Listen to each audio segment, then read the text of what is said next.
you want to stay devoted to Jesus. And I was just like, but you haven't really cared about him in the last like few weeks. And I was like, wow. And then I have a choice to make at that point. I was like, I could choose to stay devoted, or I could choose to just keep wandering away. And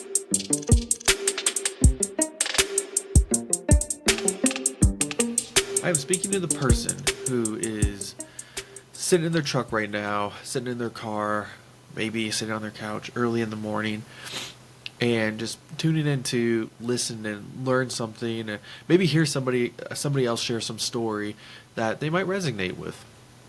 And that's what I'm hoping to do today. The story that I'm going to share today is just some stuff that's just been going on in life recently. I'm not going to share all the details of life yet. I will in a different episode. A lot of you probably know, because I think a lot of friends and family listen to this episode. But life throws curveballs at you. Life throws things that just cause questions. Life really just keeps going, and it doesn't stop. And that's what's interesting. So as you're driving on your way to work today, driving home from work, maybe you're in the middle of work. If you have one of those jobs, maybe you're on a run today, running for like 2,000 days straight. Maybe you're not quite at 2,000 days straight. You're probably at like close to 2,000 days straight.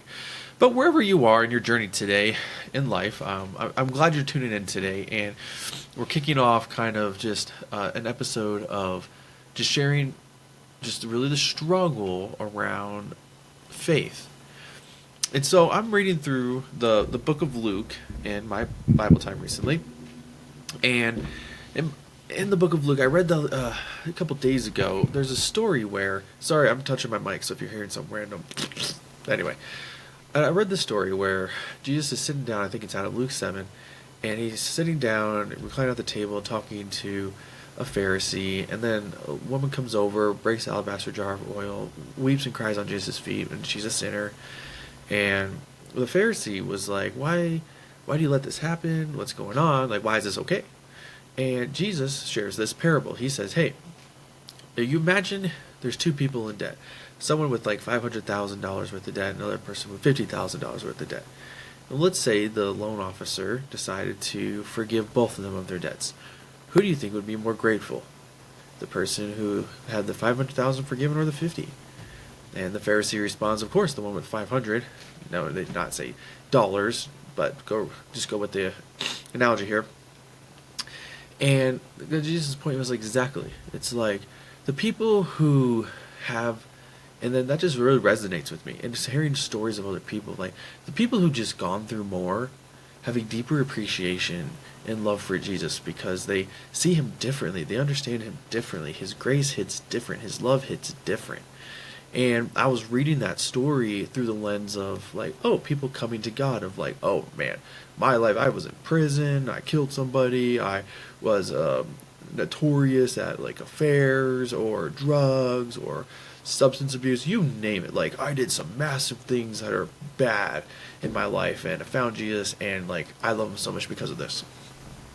And then the other side of that parable that just stands out in my mind is when you go through $50,000 worth of debts of things in your life. Because how many of us, we love God, we follow God, we appreciate God, we do our best to get to know him, but then when something heavy in life hits, and then you wrestle with God and that relationship and who he really is, and then you find out, hopefully on the other end of it, I wouldn't say this is everybody's story, but at least in mine, it's just like, I have a deeper love for you than I did a few weeks ago.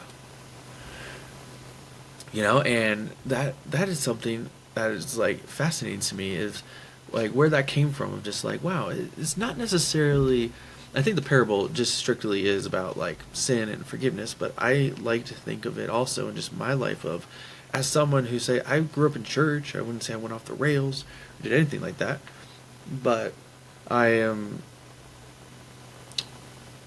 so I never was like, so I kind of look at myself and be like, oh, you kidding me? Like, I do love Jesus, but I guess I can't love him as much as that person.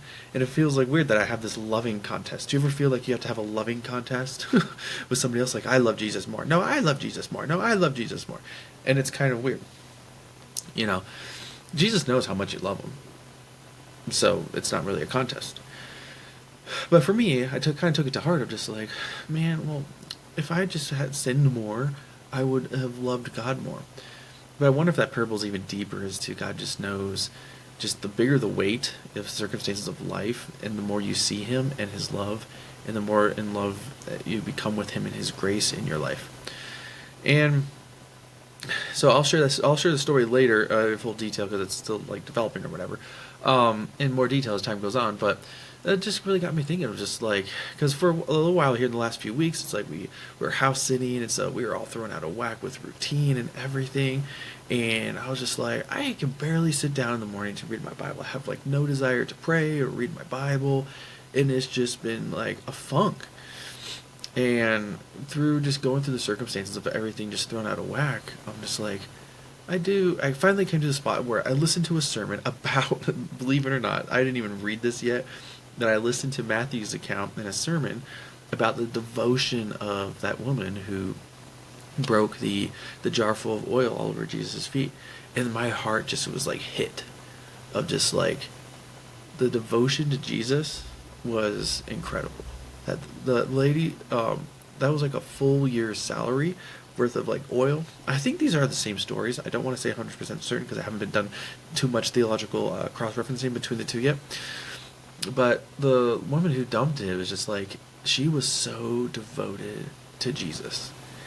And my heart was hit of just like, yeah, you're all out of whack right now with everything going on and your routines and your processes, but like, you want to stay devoted to Jesus. And I was just like, but you haven't really cared about him in the last like few weeks. And I was like, wow. And then I have a choice to make at that point. I was like, I could choose to stay devoted, or I could choose to just keep wandering away and blaming him for life and why everything's out of whack. And then, so I was sitting there in that moment of thinking that, I was just like, I get to choose to believe that he is who he says he is and get to learn who he is all over again. Or I can just be like, screw it. And that's where my heart just felt heavy of just like, I really do choose to believe. And because I choose to believe, I choose to be devoted and to bring my time back and to spend time again. And I was like, God, I'm so sorry. It's like, even though things aren't happening the way I was planning or hoping and completely just upside down, it's like, this is who you say you are. And I think I challenged myself that I even believed that about you. And so I did start a new book about a sermon series I listened to over the summer in this book called God Has a Name by John Mark Comer. Love that guy. And I got a new book about Hearing God by Dallas Willard. So two great authors that I would highly recommend. And I'm reading through these books. And God Has a Name is amazing because it really comes down to that place in Exodus of like, who is God? Compassionate, gracious, like slow to anger and abounding in love. And like just those few words are just so powerful, and there's so much there that can bring up in myself. It's like, ooh, I don't know how I feel about this. Or maybe in you're just like, I wouldn't use compassionate, I wouldn't use slow to anger. And then it's like, if that's also who I'm trying to become, like I'm slow to anger and God, it's like, well, I'll never be slow to anger. So Jesus, like, I'm going to quit trying to develop myself to become like you, unless it can only be through the transformation of the Holy Spirit in my soul that ever happens. So just a little tidbit there. But I'm reading through these books, and I just started hearing God, and so I did a little research on the synopsis of the book, and then I started sitting down and reading it today, and I'm really excited to start unpacking that one. But I'm about a quarter of the way through the God Has a Name. And it's really good to go back to the beginning. And one of the things that's just really standing out is, one, God has never changed, which is like hard to wrap your mind around, of that like God in Genesis and everything was the same as God in Revelation or God in today's world, because God's outside of time. He never changes. He's always there. And he is just the powerful God, the God who just understands all, sees all, knows all. And my little human mind cannot comprehend it all.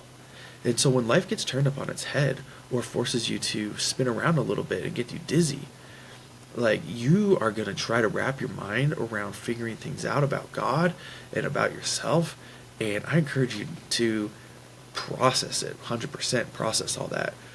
But you're not going to find the conclusion I think you're looking for. You're not going to be able to find the answers of like, God, you did it for this reason, or God, you did it for that reason.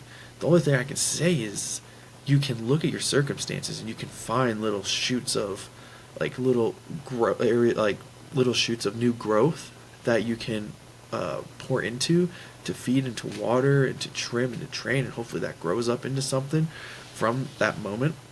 Because we all have moments that turns life up on its head, whether that's you get a diagnosis, the relationship breaks, things fall apart of like your plans and your hopes and your dreams faster, and you can say Hakuna Matata, or supercalifragilisticexpialidocious. That one's really long, so your dreams can definitely fall apart while you say that word. But we're gonna have these moments, and so one thing I want to say is like when you read Isaiah and Ecclesiastes, it really does a good job of like showing it's just like God is like beyond all. And like in Isaiah, it's really popular. I think it's 55. I could be completely wrong. 44, 55. Anyway, I read so much of Isaiah recently during these last few weeks, and it just getting to just grasp. It's just and the last 3 chapters, like the last 3 or 4 chapters of Job, 100% recommend, because it's like God just really emphasizes. It's like you just do not know just the vast things that are happening, and you have to accept that. That's like being human, which is a good thing. Being human is not bad at all. But that is something I'm just like, if we don't grasp like where we're at in the picture, we're not going to be able to look at the circumstances in like any good, like in any, unless we know where we are, we're not going to be able to view why like the things that happen in our lives get all turned and swirled and we get twisted around. We're not going to be able to view those properly. And so that's that's one of the big things. Is just like I lived like in a little bit of a daze for a few days there, and that's exactly how it felt. It's just like I don't understand my place in the world and place in life, and so you just get dazed and confused. And so I ask that to you as you're driving to work, as you're listening to this pooping on the toilet or something else. Probably shouldn't have said pooping on the toilet. There you go. I said it again. It's like. But wherever you're at listening to this, like, what recently happened in your life that things are just kind of turned up on its head, and how did you process that? How did you view it? And then did you go to the spot of your little own human limited point of view brain decided this was the solution, this was the answer, this was the cause, this was the fix, this is whatever you name it? Or did you take a step back and put yourself in perspective of where you are in God's story? Because this isn't your story. This is God's story. Like, we are His creation. We are a part. He brought life to us. He's given life to us. And so we don't get to flip the script on God and make this all about us. This is about God, and it involves us. And this is where it really is going to challenge, what do you know about God? As it's been challenging me, what do I know about God? That's why it's taking me back to the drawing board. I grew up in church. I grew up knowing God. I know so much about God. I would say I'm in a relationship with God, but there's still so much I'm like, I want to come back to the drawing board again about who do you say you are and how does this play out in your word? And I hope you do the same. I encourage you to go get your Bible and just start breaking down who is God. Like, we've been on the journey for the last year. Go back and listen to these episodes. We went through the Sermon on the Mount because I was like, I need to get back to what does Jesus say? Who is Jesus through His words and what He's done? So we've been spending so much time doing that, and we've been going all these different directions. So I'm sorry, I got ADHD in my brain when it comes to podcast episodes. Because honestly, my podcast episodes, I just sit down and I talk about the events of the last few weeks, what I've been learning in my Bible, what I've been learning through life, and I just want to share it with you guys and tell you, read your own Bible, get in a relationship with God yourself, and figure it out. But hopefully, just use my voice as a guide to learn something new, feel challenged in a fresh way. Like, have a new perspective you probably never thought before. Sit down with a friend and talk over coffee intentionally about how can we view God differently. Like, Stephen said this and he was completely wrong, or Stephen said this and he made a good point. So I hope you kind of use the podcast for that. But if you'd like to do that runs like every single day, I don't know what you use the podcast for, besides maybe it's like good to like hear my voice because it tones out the pain of running. I don't know. So sorry about that, but as you can see, I used filler words like ooh, because I kind of just lost my train of thought. But anyway, go back to the drawing board. Where are you at with God? What do you know about God? Get a piece of pencil right now. Paper, pencil, open up your phone, your iPhone, your Android, open up your notes app, keep your notes, or whatever it is. and just start write down 5 words that you would describe God as. You might be shocked at what you come up with. It's just like, God, I know you are this. And they could be negative or they could be good. But I would say, God, these are 5 words I would use to describe you. And then take those 5 words and then go research in the Bible. I would get the book, God Has a Name by John Mark Comer, as a great starting point.